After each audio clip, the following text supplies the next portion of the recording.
patient. So much time I've been wasting, barely even dating.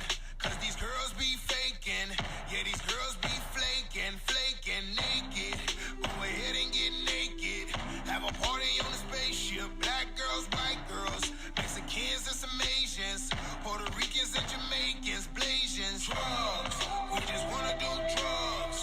Have a party, do drugs. We just wanna do drugs. We just wanna do drugs. Kids don't do drugs. Kids don't do drugs. Hey, what's up, everybody? It's your girl, Miss Allure. And now you're tuned in to Off the Chain Podcast. Before I get started with today's topic, I just want to say today was wash day. To all my lock queens, you ever just felt real rejuvenated after you washed your hair? Yes, honey, yes.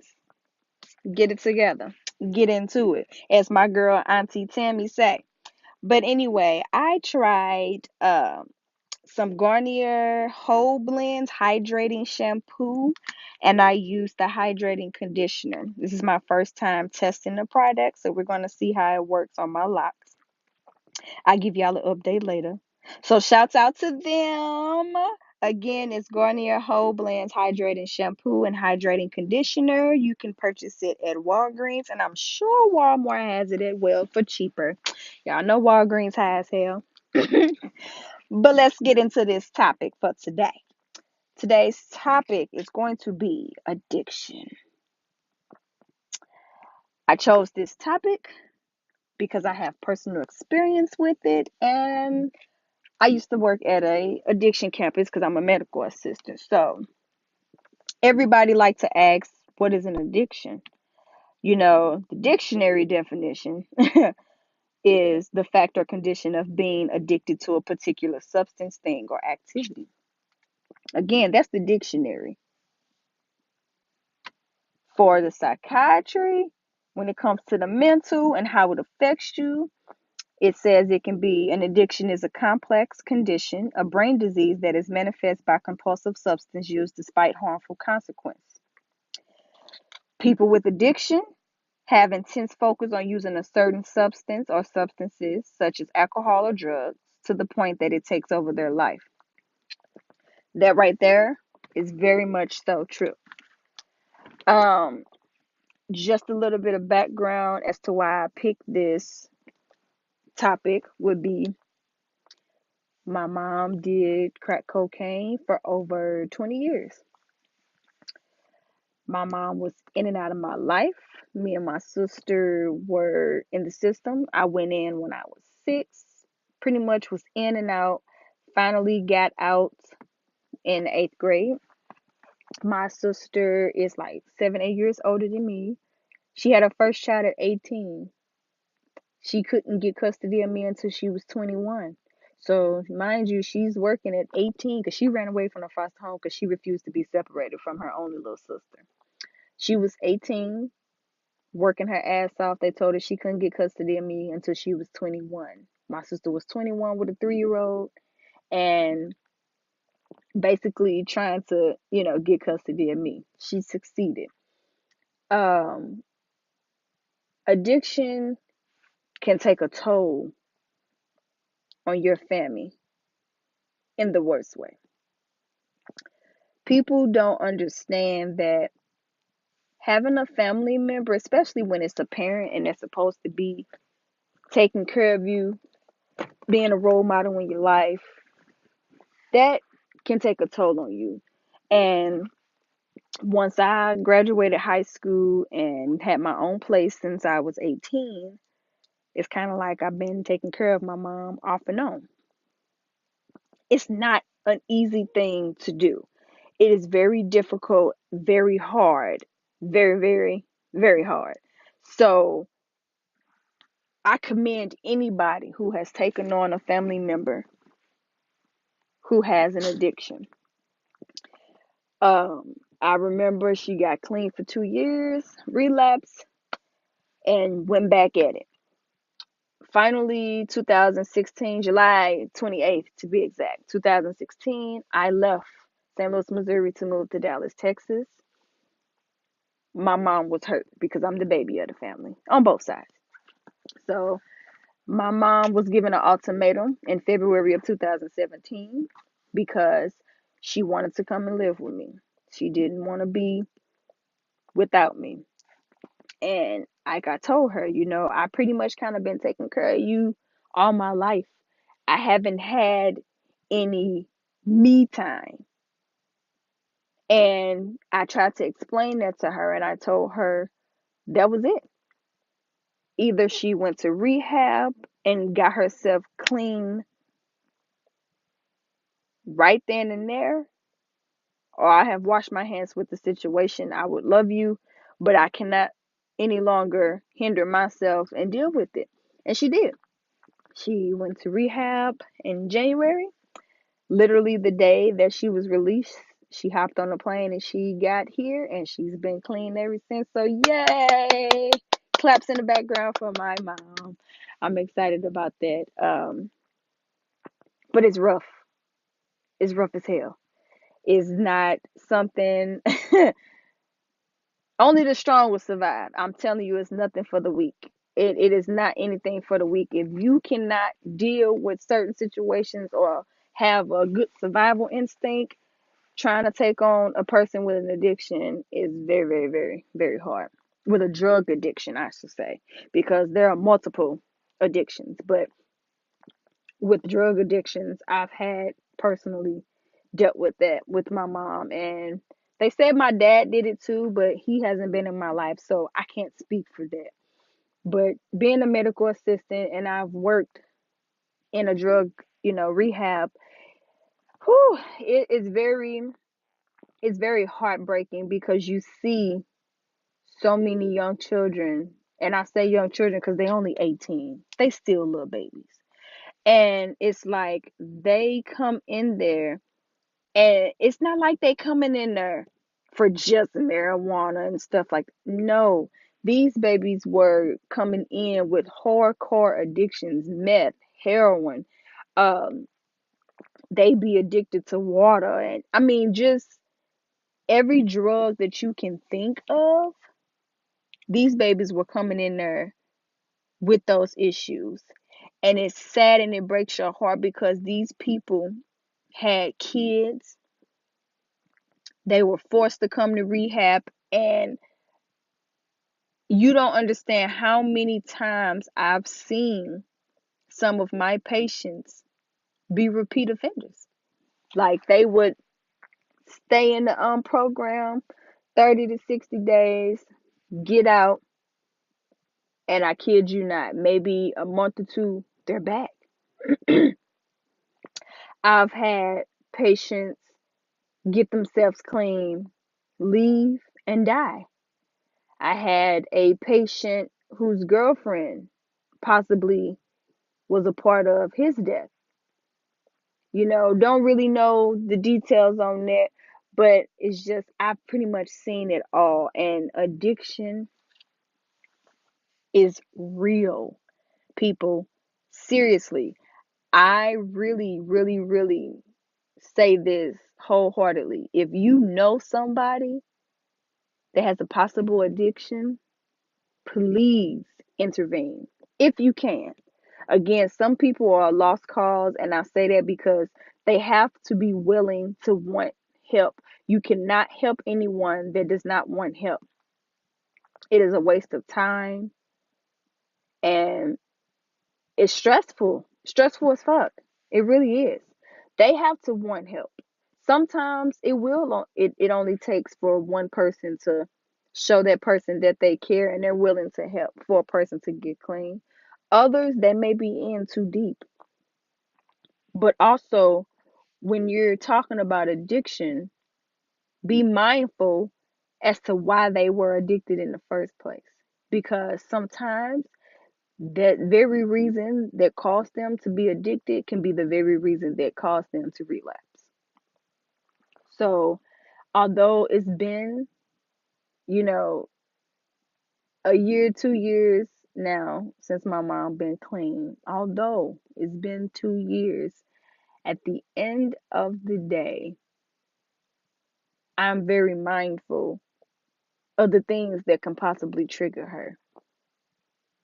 But then again, you have those people who get clean and they see how much life is worth being clean and how much healthier they are, how much, you know, their family really love them. But you have some people though that can feel that it's no point of return because so many people, they alienate themselves from their family when they're addicted to drugs or alcohol. Those things are very, very, very serious. And it's sad because some people cannot break that habit. Believe me, you have to have a very strong support system. People have to have a very strong support system if they're getting help. Rehab, that's not going to help. That's not going to help. Just rehab alone helps nobody. And if you think that just sending anybody to rehab, you already have lost the battle. It's a step, but it's way more to that. And like the number one addiction right now is opioids. The opioid overdoses is at an all-time high. Opioid overdoses caused more than 42,000 deaths in 2016. In 2016, 42,000 deaths. And numbers have went up since then. It's saying an estimated 40% of opioid overdose deaths involved a prescription opioid. Which brings me to what I was about to say. People get addicted on opioids, pills, just from a simple doctor's visit. A simple doctor's visit, unfortunately, can turn into someone possibly being addicted to opioids. And what I mean by that, to clarify that, um, basically, say for instance, your back hurt. You can go, your tooth hurt, any type of infection, anything you go to the doctor for, and they have to give you oxycodone, uh, any Tylenol 3s, any of those heavy duty drugs that some people have to take to kill pain or to kill an infection, anything like that, you can be addicted to that because you got to think about it. Say, for instance, you take one and okay, it make you feel awesome right then and there. Your back stop hurting, the pain go away. Now you okay. Okay. Say, for instance, something may be wrong or simply you start back hurting because maybe you did too much moving or whatever the case may be. Now you done popped another pill. Oh, it won't hurt. The doctor prescribed it. That's what it's for. Cool. Then, after you take that double dose, again, here it goes. You upping your dose again. Now, you back at the doctor asking for more. And most doctors, once they realize that, they stop refilling your shit.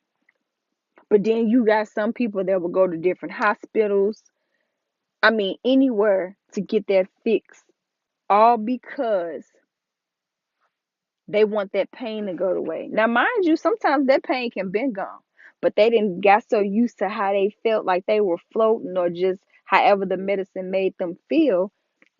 Now they always want to feel like that. And then it's like, okay, some people, once they finish with that and that high is not satisfying them anymore, now they've moved on to heroin. Then they moved on to meth. It's like they're doing whatever they can to keep this high going, and now they can't stop because they want to feel like that. That's how they feel, and they love it. And true, it's easy for everybody else to say, oh, that's a mind thing. You can stop whatever you put your mind to, or all they got to do is do this, or all they got to do is go to rehab. Those are what I like to say ignorant comments. And for those that don't know what ignorant means, seriously, because you'll be amazed, because some people use the term very loosely and do not use it in the correct manner. But for those who do not know what ignorant means, it's basically not knowing. You're just ignorant to the fact of the severity of an addiction. And for those that do not know what an opioid is, which I've pretty much kind of told you just with the descriptions, but it's a compound with Zibulin, opium, and additive properties or psychological effects. In other words, pain pills. Um, a few opioids, a lot of people gotten addicted to oxycodone. I've seen people be addicted to fentanyl. I've seen people be addicted to heroin, uh, naloxone. Um, I mean, it's just a plethora of pills and all type of other addictions that people have had. Now, fentanyl, that right there, from what I've seen, is the worst. I'm sure heroin is, I'm sure meth is, but I have seen people come into my addiction campus and was addicted to fentanyl. And when I say that, my friend, is, I don't even know how to describe it. All I know is, for people that don't know what fentanyl is, it's basically just it's a powerful opioid. Basically, it's a very very strong pill for severe pain. And again, that's what I'm saying. You go and have these surgeries, or you go and have certain things done, and you get addicted to these drugs, and fentanyl is the worst. They come in patches and they come in pills. I had a patient come to my facility and he ate a fentanyl patch. Now, mind you, when you put stuff in your bloodstreams, it get through. When you put stuff in injections in your body, period, it's most definitely going to get to your bloodstreams and have a faster effect than a pill will. So just imagine him eating it. We literally had to put him on a watch. He could not leave our sight. We could not allow this man to lay down, because if he laid down, he would not have probably woken up, because he ate it along with whatever else he had in his system. So what I'm saying to you is, if you feel yourself even slightly popping way too many pills, and you feel that maybe none of them are working, seek help, or you need to talk to your doctor and ask them for another way of fixing it, finding another way to basically ease the pain. Because I'm telling you now, it is very, very easy to get addicted. People are, and it's sad because one addiction can lead to another addiction. Some people, once they get clean from doing drugs or alcohol, their next vice will be probably smoking cigarettes. And I think that's what it is for my mom personally. She been smoking cigarettes for years, but it's like now she do it so much that it scares me, just because of the unhealthiness of cigarettes. I'm going to work on that with her. But it's not just alcohol and drugs. You got people that porn addiction. You got sex addiction. You got sex addicts. Um, it's so many different types of addiction. And I get some people have high sex drives. Yeah. I have a high sex drive. If I am very attracted to my mate, I should say, because I'm also the type of person where I can go without it and be perfectly fine if I don't get it for a very long time. I'm okay with that. But if I am very attracted to my mate and I'm in a relationship, my sex drive would be high. That doesn't make me a nympho. It doesn't make me a sex addict or, or what may have you. But you have some people that are sex addicts. Look at Eric Benet. And as crazy as it sounds, people may think, oh, being a sex addict ain't nothing. Oh, that shouldn't be bad sex. Ain't bad sex feel good. Da-da-da-da. Whatever it is you thinking in your head, at the end of the day, as I've stated before, too much of anything is an addiction. And again, if you do not know what a sex addict is, do your research. Um, I can give you a little synopsis of pretty much what it is, but to actually read up on that and to understand it, because believe it or not, it's people probably walking around right now that are sex addicts, but don't consider themselves sex addicts. Like, I hate to say this, but I have a friend now that I actually have told him several times. Although we dated years ago, certain things that he bring up, I tell him all the time. You are slightly addicted to sex, and I don't think you realize it. I'm like, but just with the gestures and the compulsive sexual behavior, you know what I'm saying? It's just, I think you got a problem. He don't think so. But again, when you look at the psychological tip, he does, or anyone do. You got to think. Some people, they have to have it all day, every day, anywhere, any given time. And you have some that go as far as, if you don't give it to them, they're going to take it from you. Yes, they call that rape. But just honestly, people really let that take over their relationship because some people are not very sexual active, I should say, as others. And so, therefore, it's considered a compulsive sexual behavior disorder, is what they like to call it. As the professional term, a psychological tip, whatever. In my in their defense, they just like sex. At least as what we would say, they just like sex. It shouldn't be nothing wrong with that. But it is a problem with that.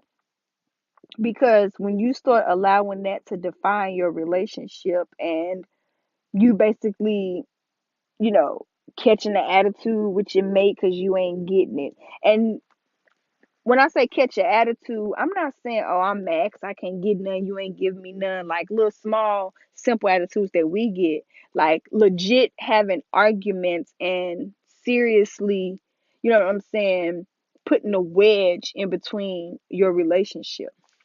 And again, I'm not a sex addict, I'm not a doctor. But again, if you do your research, you'll get my point. You'll see what I'm saying. But my point is being that addiction is not always drug and alcohol. People feel that when you say addiction, that's the first thing that they think of. And that's not true. Like I said, it is all types of addictions. Have you not watched that show, My Strange Addiction? Seriously, people are addicted to the weirdest thing. But one of our major addictions are, two of our major addictions are drug and alcohol. And it's unfortunate that those are the two, more common addictions when it is a plethora of different addictions. But this topic made me talk about it because I wanted to touch base on every different type of addiction. And like I said, it's so many of them, I can talk about them for days. But my purpose of this message is basically saying that addictions are real. I really wish people took heed when they see people addicted to that stuff. Like, people laugh and joke all day, but it's a time and place for that, and it's a time to be serious. And when it comes to addiction, people's lives are at stake. People are losing their lives, people are losing their families, people are losing their way. That is damn near probably what almost the number one cause of depression, like anxiety. People don't understand that these things can lead to drug and alcohol addiction because they're so hurt and they're trying to find different ways to mask the pain. And some people find it in the bottle, and some people find it with a pipe or a needle.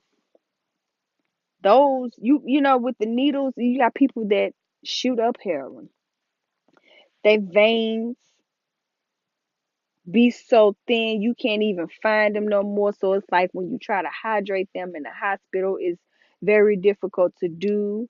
It's like it's so many effects that comes along, so many problems that comes along with drug and alcohol addictions.